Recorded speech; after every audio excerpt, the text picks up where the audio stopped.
Assalamualaikum warahmatullahi wabarakatuh. Alhamdulillahi rabbil alamin wa bihi nasta'in wa la umurid dunya waddin wassalatu wassalamu ala asrafil anbiya'i mursalin wa ala alihi wa sahbihi ajmain amma ba'du. Yang saya hormati Bapak dosen dan yang saya hormati juga para teman-teman yang saya banggakan. Ya, langsung saja, kami dari kelompok 10 akan mempresentasikan tentang perang salib. Sebelum mempresentasikan, saya akan memperkenalkan anggota kami. Yang pertama Armin Al-Fauji, yang kedua Sandy Wardana, yang ketiga Muhammad Ilham saya sendiri. Baik, langsung saja. Apa itu perang salib? Perang salib adalah sebutan lagi perang-perang agama di Asia Barat dan Eropa antara abad ke-11 sampai abad ke-17. Perang salib pertama kali dicetuskan oleh Paus Urbanus II pada tahun 1095 dalam sidang Konsili Clermont. Istilah perang salib dalam bahasa Indonesia adalah terjemahan dari bahasa Arab Horubus Salibiyah.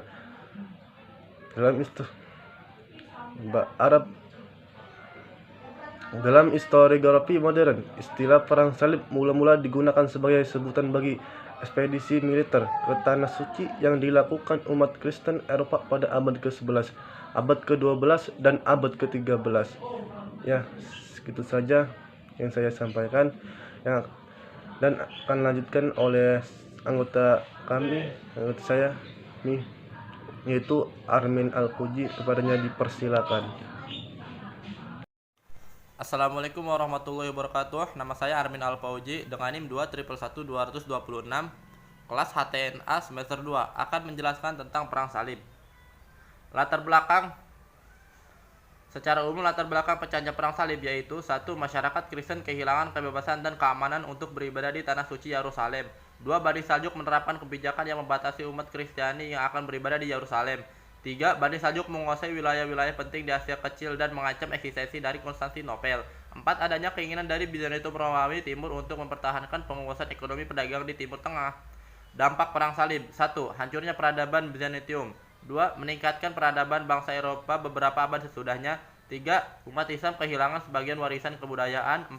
Kebudayaan Islam yang mempengaruhi kebudayaan Eropa. 5. Penemuan benua Amerika. 6. Banyaknya korban jiwa dari kedua belah pihak. 7. Terputusnya jalur perdagangan Eropa Timur dan Tengah. Perang Salib 1. Perang Salib pertama tahun 1096 sampai 1099 merupakan yang pertama dari sejumlah perang salib yang berupaya untuk merebut tanah suci, disahkan oleh Paus Urbanus II pada tahun 1095.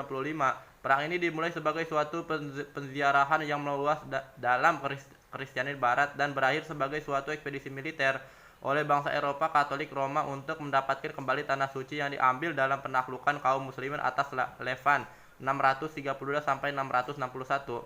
Pada akhirnya menyebabkan direbutnya kembali Yerusalem pada tahun 1099. Perang Salib Kedua.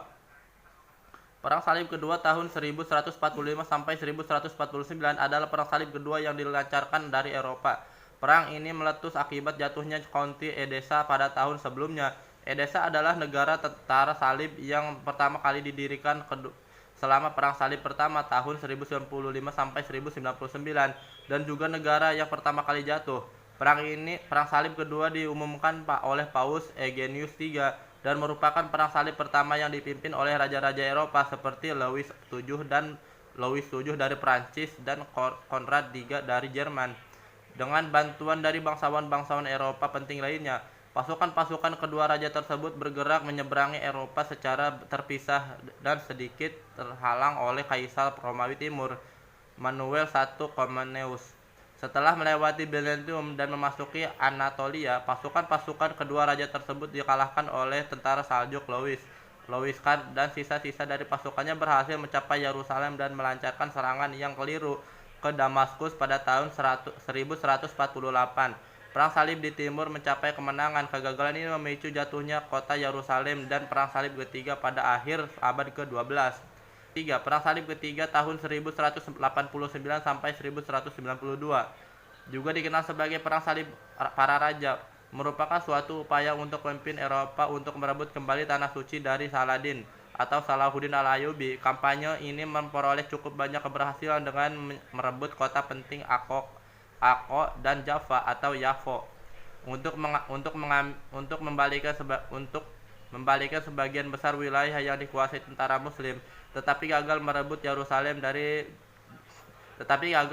Yerusalem yang menjadi motivasi emosional dari spiritual utama dari Perang Salib itu sendiri. Perang Salib keempat tahun 1202 sampai 1204 adalah suatu ekspedisi bersenjata dari Eropa Barat yang awalnya dimaksudkan untuk menaklukkan Yerusalem yang dikuasai kaum muslimin dengan cara invasi melalui Mesir.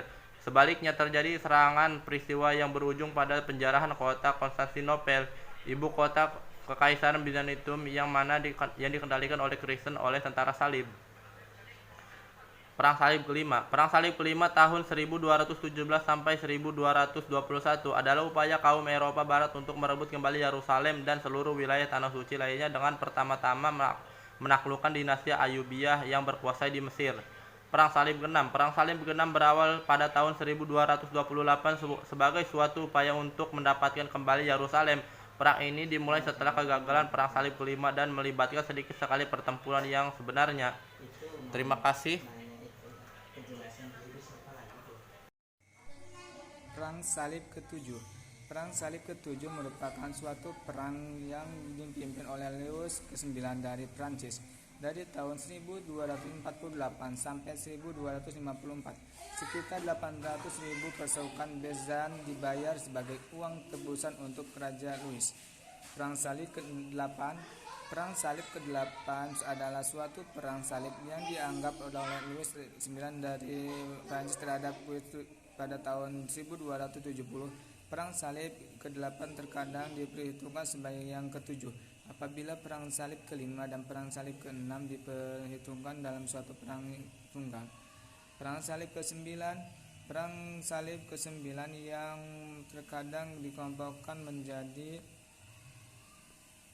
dengan Perang Salib ke-8 umumnya dianggap sebagai Perang Salib besar yang terakhir di Tanah Suci pada abad pertengahan. Perang ini berlangsung antara tahun 1271 sampai 1272. Kegagalan Louis IX dan Prancis untuk menguasai Tunis dalam Perang Salib ke-8. Edward putra Henry II dari Inggris untuk melayat ke Akko dalam kerangka melangsungkan apa yang disebut dengan Perang Salib ke-9.